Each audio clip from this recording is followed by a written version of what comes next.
Hello students, कैसे हैं आप सभी लोग। उम्मीद है आप लोग बहुत अच्छे होंगे। माय नेम इज आशीष गिरी। आज के इस वीडियो के अंदर हम डिस्कस करेंगे अमाइनो एसिड्स के बारे में। काफी सारे स्टूडेंट्स कमेंट सेक्शन में इस लेक्चर की बार बार डिमांड कर रहे थे, तो आज के इस वीडियो के अंदर अमाइनो एसिड के बेसिक इंट्रोडक्शन को हम डिस्कस करेंगे और इसके बाद जितने भी इस टॉपिक से रिलेटेड पैरामीटर्स हैं उसको मैं अपकमिंग वीडियोस के अंदर कवर करूंगा। अगर आप लोग एक बीएससी के स्टूडेंट हैं या फिर एमएससी जूलॉजी या बॉटनी के स्टूडेंट हैं, नीट एग्जाम की प्रिपरेशन कर रहे हैं या एमएससी एंट्रेंस जूलॉजी एंट्रेंस या MSc botany entrance examination paper की प्रिपरेशन कर रहे हैं, तो ये वीडियोस, ये लेक्चर्स आपके लिए काफी ज्यादा इंपॉर्टेंट है। इसके अलावा स्टूडेंट्स, यदि आप CSIR नेट लाइफ साइंस की भी प्रिपरेशन कर रहे हैं तो अगर आप उसका सिलेबस उठाकर देखें, जो आपका फर्स्ट यूनिट है बायोकेमिस्ट्री का पोर्शन, वहां पर भी अमाइनो एसिड मेंशन है। तो बायोमोलिक्यूल के अंदर जो अमाइनो एसिड से इंपॉर्टेंट है और इससे रिलेटेड जो इंपॉर्टेंट पैरामीटर्स है, जैसे अमाइनो एसिड पेप्टाइड या पॉलीपेप्टाइड के केस में जो हम चार्ज कैलकुलेशन करते हैं, या इसके अलावा टाइट्रेशन से रिलेटेड, ये जो इंपॉर्टेंट टॉपिक्स है इससे रिलेटेड एग्जाम पेपर में क्वेश्चंस पूछे जाते हैं। तो इन सभी टॉपिक्स में अपकमिंग वीडियोस के अंदर कवर करूंगा। पहले आज के इस वीडियो के अंदर हम बेसिक इंट्रोडक्शन को कवर करते हैं। फर्स्ट ऑफ ऑल हम ये जानते हैं कि अमाइनो एसिड्स क्या होते हैं, अल्फा अमाइनो एसिड्स क्या होता है, इसका जो ब्रॉड क्लासिफिकेशन है फर्स्ट ऑफ ऑल मैं उसके बारे में डिस्कस करूंगा। कब आप किसी बायोमोलिक्यूल को अमाइनो एसिड के रूप में डिस्क्राइब करेंगे, उसका क्या एसेंशियल क्राइटेरिया है या आप कैसे आइडेंटिफाई कर सकते हैं, उसके बारे में मैं डिटेल में आज की इस वीडियो के अंदर एक्सप्लेन करने वाला हूं। तो चलिए स्टूडेंट्स, वीडियो को स्टार्ट करते हैं। चलिए स्टूडेंट्स, हेडिंग डाल लीजिए amino acid part number 1। First of all amino acid के इस टॉपिक से रिलेटेड मैं किन किन पैरामीटर्स को कवर करने वाला हूं अपकमिंग वीडियोस के अंदर, पहले मैं उसके बारे में आपको इन्फॉर्मेशन प्रोवाइड कर देता हूं। आज हम डिस्कस करेंगे अमाइनो एसिड के इंट्रोडक्शन के बारे में। अमाइनो एसिड क्या होता है, इसकी बेसिक स्ट्रक्चर क्या है, कैसे हम किसी बायोमोलिक्यूल को अमाइनो एसिड की कैटेगरी में रखते हैं, उसका क्या क्राइटेरिया है, इसके बारे में मैं डिटेल में इस वीडियो के अंदर आपको बताऊंगा। देन उसके बाद हम अल्फा अमाइनो एसिड क्या होते हैं, beta amino acid, gamma amino acid या फिर स्टैंडर्ड अमीनो एसिड क्या होते हैं, नॉन स्टैंडर्ड अमाइनो एसिड क्या होता है और इन दोनों के बीच डिफरेंस क्या होता है, अमाइनो एसिड के एब्सोल्यूट कॉन्फ़िगरेशन के बारे में भी हम डिस्कस करेंगे, यानी उनका स्पेस में अरेंजमेंट कैसा होता है। क्लासिफिकेशन भी डिस्कस करेंगे अमाइनो एसिड का, जो जैसा कि आप जानते हैं नेचर में डिफरेंट टाइप के अमाइनो एसिड प्रेजेंट है, तो उनको क्लासिफाई करने का क्या क्या मेथड है उसे मैं डिटेल में डिस्कस करूंगा। देन उसके बाद अमाइनो एसिड के टाइट्रेशन से रिलेटेड भी वीडियोस अपलोड होने वाली है। उसके बाद हम चार्ज कैलकुलेशन अमाइनो एसिड के केस में देखेंगे, पेप्टाइड के केस में या पॉलीपेप्टाइड के केस में चार्ज कैसे कैलकुलेट किया जाता है, डिटेल में मैं वीडियो बनाऊंगा, ठीक है। और इन्हीं टॉपिक से रिलेटेड एग्जाम पेपर में फ्रिक्वेंटली क्वेश्चंस पूछे जाते हैं, तो ये काफी इंपॉर्टेंट टॉपिक है। और ध्यान रखना, अमाइनो एसिड प्रोटीन से रिलेटेड बहुत सारे क्वेश्चंस एग्जाम पेपर में पूछे जाते हैं, तो इसलिए अगर आपको प्रोटीन को समझना है तो अमाइनो एसिड को बहुत अच्छी तरह से समझना पड़ेगा। और जो 22 आपके अमाइनो एसिड्स होते हैं जो कि स्टैंडर्ड अमाइनो एसिड कहलाते हैं, उनकी बेसिक स्ट्रक्चर आपके माइंड में होनी चाहिए। तो स्टूडेंट्स, ये कुछ अमाइनो एसिड के अंडर में आने वाले कुछ इंपॉर्टेंट पैरामीटर्स है जिसे मैं अपकमिंग वीडियोस के अंदर कवर करूंगा। आज हम जानेंगे अमाइनो एसिड के बेसिक इंट्रोडक्शन के बारे में। किसी भी बायोमोलिक्यूल को डिस्क्राइब करने के देखो डिफरेंट तरीके होते हैं। मैं यहां पर बहुत ज्यादा कॉम्प्लिकेटेड तरीका यूज नहीं करूंगा, यहां पर बहुत ही सिंप्लीफाइड मैनर में मैं आपको समझाऊंगा कि अमाइनो एसिड क्या है, राइट। यदि हम अमाइनो एसिड को एक बायोमोलिक्यूल के रूप में कंसीडर करते हैं तो ये जो बायोमोलिक्यूल है ये कौन कौन से एलिमेंट से मिलकर बना है, यानी इसके फॉर्मेशन में कौन कौन से एलिमेंट पार्टिसिपेट करते हैं, पहले मैं उसके बारे में डिस्कस करता हूं। तो देखिए, जैसा कि मैंने आपसे बताया, अमाइनो एसिड एक बायोमोलिक्यूल है और ये जो है जनरली इस बायोमोलिक्यूल के फॉर्मेशन में कार्बन, हाइड्रोजन, ऑक्सीजन, नाइट्रोजन ये पार्टिसिपेट करेंगे। यूनिवर्सली किसी भी अमाइनो एसिड को स्ट्रक्चर को आप ध्यान से देखेंगे, वहां पर ये एलिमेंट आपको जरूर मिलेंगे। यूनिवर्सली कार्बन होगा, हाइड्रोजन होगा, ऑक्सीजन होगा, नाइट्रोजन होगा, और कुछ अमाइनो एसिड के केस में आपको सल्फर भी देखने को मिल सकता है, सेलेनियम भी देखने को मिल सकता है, राइट। तो स्टूडेंट्स, अभी आपके माइंड में डेफिनेटली एक बेसिक क्वेश्चन आ रहा होगा कि अमाइनो एसिड को हम अमाइनो एसिड क्यों कहते हैं। तो अगर आप इसकी स्ट्रक्चर को ध्यान से देखेंगे तो ये चीज भी क्लियर हो जाएगी, क्योंकि टर्म्स की जो क्लियरिटी है वो बहुत इंपॉर्टेंट है। आप जरा ध्यान से देखिए, अमाइनो एसिड के केस में आप देखेंगे इसमें अमीनो ग्रुप भी प्रेजेंट है। अमीनो ग्रुप यानी NH2 ग्रुप। आप कहेंगे सर यहां तो NH3 मेंशन है, देखो ये प्रोटोनेटेड फॉर्म है, ठीक है। ऊपर आप देखेंगे कार्बोक्सिलिक ग्रुप प्रेजेंट है, ठीक। तो इस तरीके से अमाइनो एसिड के केस में आप देखेंगे अमाइनो ग्रुप भी प्रेजेंट है और एसिडिक ग्रुप यानी कार्बोक्सिलिक ग्रुप भी प्रेजेंट है। इसी वजह से स्टूडेंट्स इसे अमाइनो एसिड कहा जाता है। इसके स्ट्रक्चर में आप ध्यान से देखेंगे तो इस समय ये प्रोटोनेटेड फॉर्म है, वो डीप्रोटोनेटेड फॉर्म है, और यहां पर आप देखेंगे एक आर ग्रुप भी मैंने रिप्रेजेंट किया है। बीच में एक अल्फा कार्बन है और इस अल्फा कार्बन से दोनों के दोनों ग्रुप जो है वो लिंक है, अटैच है। ठीक है, ये सेकंड नंबर का कार्बन है, फर्स्ट नंबर का कार्बन ये है। ठीक है, इस सेकंड नंबर के कार्बन से आप देखेंगे 4 डिफरेंट ग्रुप यहां पर अटैच हैं, इसलिए ये कायरल कार्बन भी कहलाता है, जैसे मैं आगे डिस्कस करूंगा। ये जो आप देख रहे हैं साइड चेन में आर ग्रुप, इस साइड चेन के रेस्पेक्ट में जो अमाइनो एसिड का नेचर है वो डिफर करता है, राइट। जैसे कि अगर यहां पर CH3 ग्रुप आप लगा देते हैं तो ये एलानीन बन जाता है। अगर यहां पर आप हाइड्रोजन अटैच कर देंगे तो ये ग्लाइसिन बन जाएगा।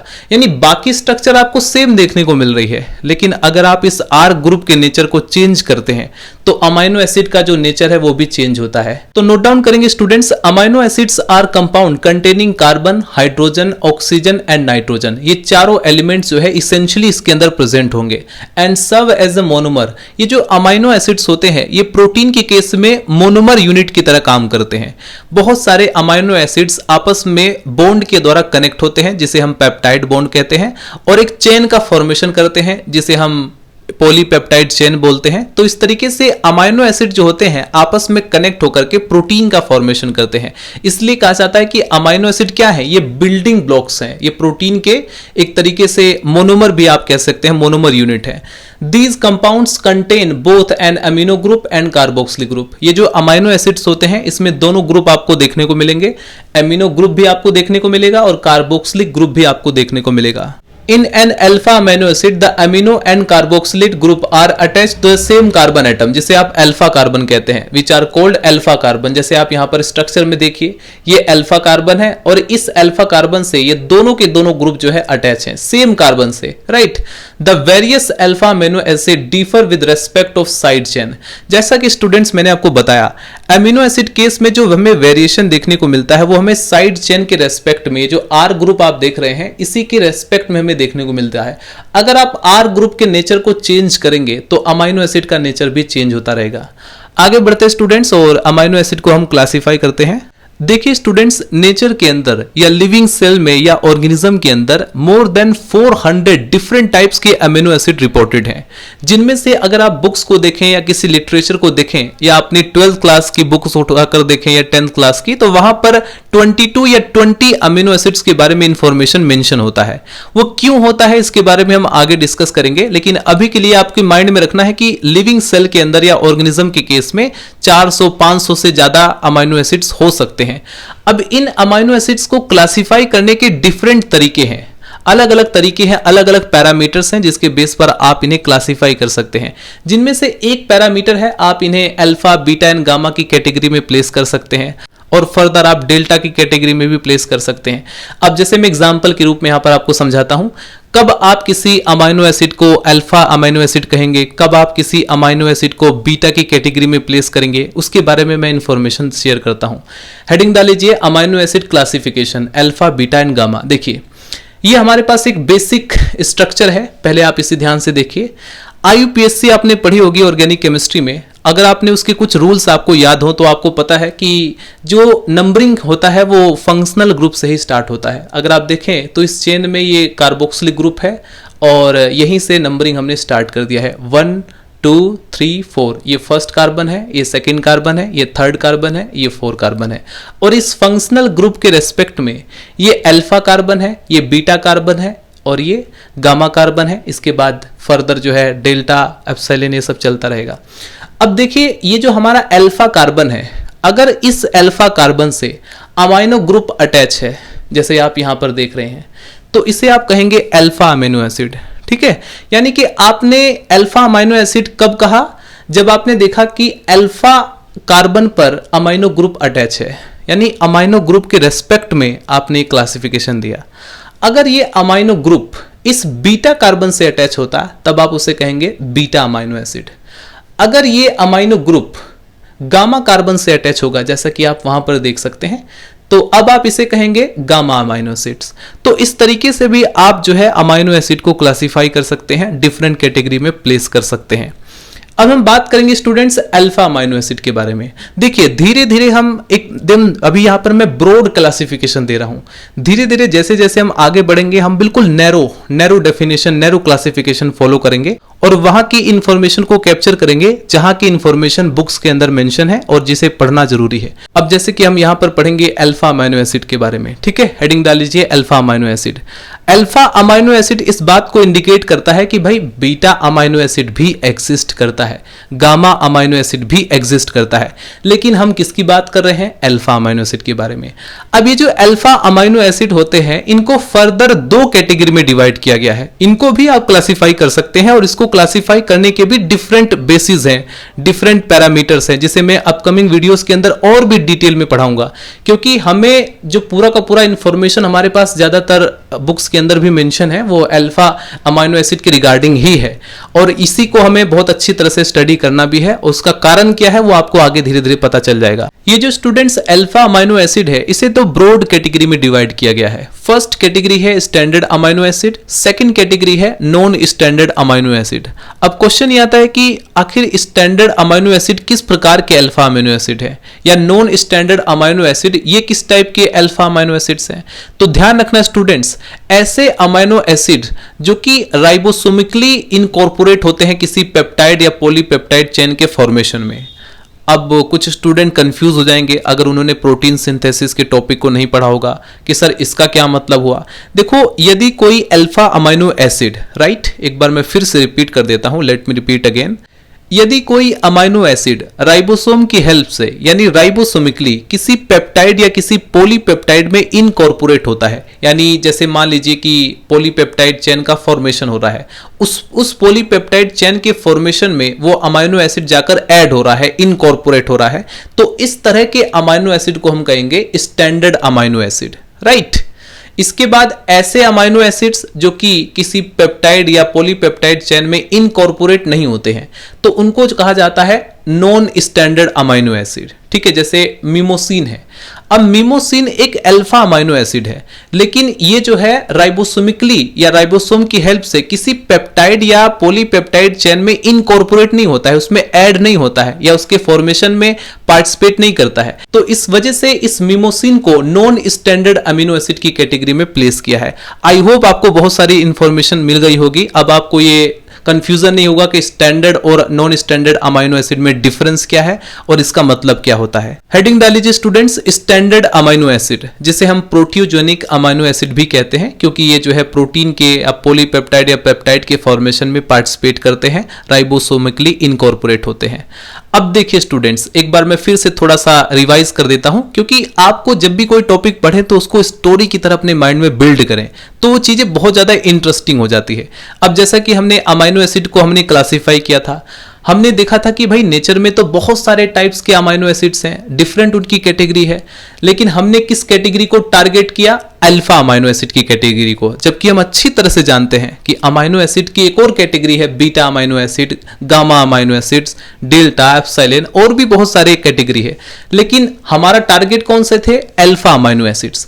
इसके बाद हमने देखा कि ये जो अल्फा अमाइनो एसिड्स हैं ये भी फर्दर दो ब्रॉड कैटेगरी में डिवाइड किया गया है, standard amino acids and non standard amino acids. लेकिन हमने किसको टारगेट किया? स्टैंडर्ड अमाइनो एसिड्स को। क्यों टारगेट किया? क्योंकि प्रोटीन या पॉलीपेप्टाइड के फॉर्मेशन में जब पॉलीपेप्टाइड या पेप्टाइड चेन बनती है तो उसमें इनकॉर्पोरेट स्टैंडर्ड अमाइनो एसिड ही होते हैं, तो इस वजह से अब हमने टारगेट किया स्टैंडर्ड अमाइनो एसिड्स को। अब हम जानेंगे कि स्टैंडर्ड अमाइनो एसिड के फीचर्स क्या है। तो देखो सबसे पहला इंपॉर्टेंट फीचर्स क्या है कि जितने भी स्टैंडर्ड अमाइनो एसिड्स हैं वो अल्फा अमाइनो एसिड्स हैं, ठीक है, ये तो बहुत बेसिक सी बात है। Number second, standard amino acid की जो संख्या है वो 22 है। इस टाइम पर करंटली आप देखें तो 22 अमाइनो एसिड्स रिपोर्टेड हैं। अगर आप आज से सन 2000 पहले अगर आप देखें तो उस टाइम पर सन 2000 से पहले जो है 20 अमाइनो एसिड के बारे में ही इंफॉर्मेशन अवेलेबल थी, लेकिन यहां पर आप देखेंगे तो 2 और भी अमाइनो एसिड ऐड हो चुके हैं इस टाइम पर, तो आप इस समय मेंशन करेंगे 22 स्टैंडर्ड अमाइनो एसिड हैं जिनके बारे में इंफॉर्मेशन अवेलेबल है। ये सारे के सारे 22 अमाइनो एसिड जो है ये स्पेसिफाइड है कोडोन्स के द्वारा, ठीक है, जिसको मैं और भी डिटेल में आगे चलकर पढ़ाऊंगा। ये जो है सारे के सारे जो है कोडोन्स के द्वारा स्पेसिफाइड होते हैं। जब आप प्रोटीन सिंथेसिस को पढ़ते हैं तो वहां पर इसके बारे में बहुत सारी इंफॉर्मेशन मिलती है। इसके बाद स्टूडेंट्स आगे पढ़ेंगे, ये जो स्टैंडर्ड अमाइनो एसिड्स होते हैं, अगर आप इनके एब्सोल्यूट कॉन्फ़िगरेशन को फाइंड आउट करोगे, यानी इसका स्पेस में अरेंजमेंट कैसा है, अगर आप इसकी कॉन्फ़िगरेशन को देखेंगे, जिसके लिए हम 2 मेथड को अपनाते हैं, 2 मेथड को फॉलो करते हैं, एक है डीएल सिस्टम और एक होता है आरएस सिस्टम। डीएल सिस्टम जो कि कन्वेंशनल होता है, इसमें हम देखते हैं कि जितने भी अमाइनो एसिड्स हैं उसमें देखने को मिलता है कि उनका जो एब्सोल्यूट कॉन्फ़िगरेशन है वो एल है। इसके बाद यदि आप आरएस सिस्टम को फॉलो करके अमाइनो एसिड के एब्सोल्यूट कॉन्फ़िगरेशन को फाइंड आउट कर रहे हैं तो वहां पर आपको मैक्सिमम जितने भी amino acid standard amino acid है उनका कॉन्फ़िगरेशन आपको एस मिलेगा, एक्सेप्ट सिस्टीन। आगे आने वाली वीडियोस में सारी चीजें क्लियर हो जाएंगी। अब ये जैसे मैं डीएल सिस्टम को पढ़ाऊंगा, इसके बाद आरएस सिस्टम को भी पढ़ाऊंगा, जैसा कि मैंने न्यूक्लिक एसिड के केस में थोड़ा बहुत इसके बारे में इंफॉर्मेशन ऑलरेडी प्रोवाइड कर दिया था कि डीएल सिस्टम क्या होता है और डीएल सिस्टम से कैसे हम एब्सोल्यूट कॉन्फ़िगरेशन फाइंड आउट करते हैं। ये तो मैं इंफॉर्मेशन ऑलरेडी हालांकि प्रोवाइड कर चुका हूं, लेकिन ये आगे चल करके इसको और भी ज्यादा डिटेल में पढ़ाऊंगा क्योंकि ये आइसोमेरिज्म से रिलेटेड टॉपिक है, इसको मैं अलग से भी कवर करूंगा, ठीक है। हेडिंग डाल लीजिए students, amino acid as a chiral molecule. अगर आप अमीनो एसिड की कायरलिटी चेक करना चाहते हैं तो फर्स्ट ऑफ ऑल आपको ये पता होना चाहिए कि कायरल मॉलिक्यूल क्या है, कायरल कार्बन क्या होता है या एसिमेट्रिक कार्बन क्या होता है। सबसे पहले तो इसके बारे में आपके पास इंफॉर्मेशन अवेलेबल होनी चाहिए, अदरवाइज आप जो है अमीनो एसिड की कायरलिटी को चेक नहीं कर पाएंगे। सबसे पहले आपको ये देखना है किसी भी मॉलिक्यूल को, कोई भी बायोमॉलिक्यूल हो, अगर आप उसकी कायरलिटी चेक करना चाहते हैं तो आपको ये देखना होगा कि अल्फा कार्बन से अगर 4 डिफरेंट ग्रुप अटैच हैं, डिफरेंट, जैसे कि यहां पर आप देखेंगे कार्बोक्सिलिक ग्रुप है, अमीनो ग्रुप है, CH3 ग्रुप है, यहां पर हाइड्रोजन है, यानी ये जो कार्बन है, इस कार्बन से जो है 4 डिफरेंट ग्रुप अटैच हैं, तो हम कह सकते हैं कि ये जो कार्बन है ये कायरल कार्बन है, ठीक है। ये पूरा का पूरा जो मॉलिक्यूल है ये जो है कायरल मॉलिक्यूल है। इस कार्बन को आप एसिमेट्रिक कार्बन भी कह सकते हैं, यानी कि ये पूरा जो मॉलिक्यूल है ये कायरलिटी को दिखा रहा है और जिसमें हमने इस चीज को पूरी तरह से जस्टिफाई कर दिया है कि ये जो मॉलिक्यूल है ये कायरल मॉलिक्यूल है। क्यों? क्योंकि इस मॉलिक्यूल में जो कार्बन प्रेजेंट है, अल्फा कार्बन, इससे 4 डिफरेंट ग्रुप अटैच हैं, इस वजह से ये मॉलिक्यूल कायरल मॉलिक्यूल है, राइट। अब चूंकि स्टूडेंट्स हम स्टैंडर्ड अमाइनो एसिड के फीचर्स को देख रहे हैं तो स्टैंडर्ड अमाइनो एसिड में की जो संख्या है टोटल 22 है। 22 में से 21 अमीनो एसिड जो होते हैं वो सभी के सभी कायरल मॉलिक्यूल हैं, ठीक है, कायरलिटी रिप्रेजेंट करते हैं, यानी उनमें एसिमेट्रिक कार्बन प्रेजेंट है, कायरल कार्बन प्रेजेंट है। लेकिन एक ऐसा अमाइनो एसिड है जिसे हम जानते हैं ग्लाइसिन के नाम से। ग्लाइसिन एक ऐसा अमाइनो एसिड है जिसमें ध्यान से आप देखेंगे तो 4 डिफरेंट ग्रुप नहीं है, अलग अलग ग्रुप नहीं है, आप देखेंगे यहां पर 2 हाइड्रोजन है, तो इस वजह से ये जो ग्लाइसिन है ये ए कायरल कार्बन कहलाएगा, ठीक है, ये ए कायरल मॉलिक्यूल कहलाएगा क्योंकि इसमें ए कायरल कार्बन प्रेजेंट है। तो एक्सेप्शन सिर्फ यहां पर एक ही है, बाकी 21 जो अमाइनो एसिड्स हैं जो बचे हुए वो सब के सब जो है कायरल मॉलिक्यूल हैं। तो फाइनली मेरे प्यारे दोस्तों, जैसा कि हमने देखा अमाइनो एसिड के केस में स्टैंडर्ड अमाइनो एसिड के कैटेगरी में उस तरह के अल्फा अमाइनो एसिड्स आते हैं जो कि राइबोसोमिकली किसी पेप्टाइड या पॉलीपेप्टाइड के फॉर्मेशन में इनकॉर्पोरेट होते हैं। जब पेप्टाइड की चेन बनती है, पॉलीपेप्टाइड चेन की फॉर्मेशन होता है, तो वहां पर ये जो अल्फा अमाइनो एसिड्स हैं ये इनकॉर्पोरेट होते हैं। अब देखिए डेफिनेटली एक क्वेश्चन अराइज होगा यहाँ पर, जितने भी स्टूडेंट्स के पास पहले से ही इंफॉर्मेशन अवेलेबल होगी वो स्टूडेंट डेफिनेटली क्वेश्चन करेंगे कि सर ये जो कोलेजन प्रोटीन होता है, जब हम कोलेजन प्रोटीन की स्टडी करते हैं तो वहां पर कोलेजन के केस में अल्फा चेन को स्टडी करते हुए हमें देखने को मिलता है हाइड्रोक्सिल प्रोलीन। अब ये जो हाइड्रोक्सिल प्रोलीन है ये नॉन स्टैंडर्ड अमाइनो एसिड की कैटेगरी में इसको हम प्लेस करेंगे। कारण क्या है? क्योंकि ये किसी कोडोन के द्वारा स्पेसिफाइड नहीं है, ये राइबोसोमिकली इनकॉर्पोरेट नहीं होता है। तो क्वेश्चन ये है कि कैसे ये कोलेजन प्रोटीन के अंदर मिल गया जब ये राइबोसोमिकली इनकॉर्पोरेट नहीं होता है, तो कारण क्या है? तो देखिए स्टूडेंट्स, इसका सबसे बड़ा रीजन ये है, जब ये पॉलीपेप्टाइड अल्फा चेन के फॉर्म में सिंथेसाइज होता है तो जो अमाइनो एसिड इनकॉर्पोरेट होता है वो प्रोलीन ही होता है, बट आफ्टर सिंथेसाइज यानी जब इसका सिंथेसाइज हो जाता है, जब ये पूरी तरह से इसका फॉर्मेशन हो जाता है, तो इनका जो है पोस्ट ट्रांसक्रिप्शनल मॉडिफिकेशन होता है, एक केमिकल मॉडिफिकेशन होता है, और इस ड्यूरिंग इनका जो है हाइड्रोक्सिलेशन होता है, और ये जो है हाइड्रोक्सिल प्रोलीन के फॉर्म में कन्वर्ट हो जाता है।